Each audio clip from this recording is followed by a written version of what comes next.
ku masu kallon mu a wannan tasha mai albarka, tashan Africa TV. Assalamu alaikum wa rahmatullahi wa barakatuh. Allah ya jan hankalinmu da wa'azi mai girma a wannan littafi nasa mai girma a wannan wata mai albarka. Ya sauko mana aya ya ce mana ya kai bawana, ya kai bawa, in dai bukatu kana da bukatu ka dinga tambaya ta, ba wani tsakani na da kai.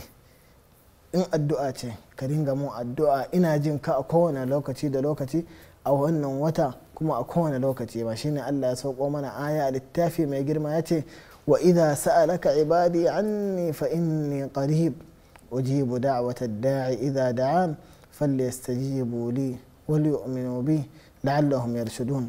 wannan wata Allah ya ce ma wa idha sa'alaka, in kun tambaye ni ya ku bayuna, in kuna tambaya ta kuna da bukatu ku tambaye ni, ba wani tsakanina da ku. ina jin ku a kowane lokaci, ina jin ku a wannan wata kuma ina jin ku a kowane lokaci da lokaci. shine Allah ya ce ina kusa da ku ya ku musulmai, ya ku bayuna, ina kusa da ku a kowane lokaci da lokaci. a wannan wata lokacin azuminku, kuma a wannan wata lokacin sujjada da kuna qiyamul layli, a wannan wata lokacin da kuna buɗe baki kuna cin kun fara, lokacin da ya zo lokacin karyawa bayan magruba, a kowane lokaci ina kusa da ku.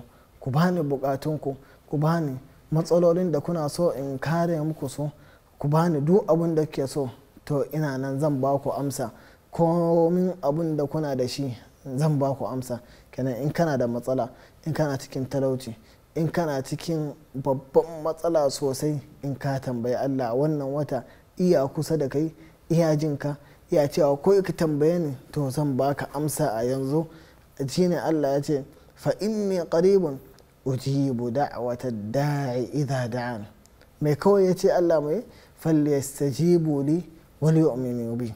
ku ringa bina da abin da nace, kuma ku ringa imani da abin da nace, za ku samu duk bukatunku, zan amsa muku duk bukatunku, kuma zan ba ku amsa, za ku same ta insha Allah.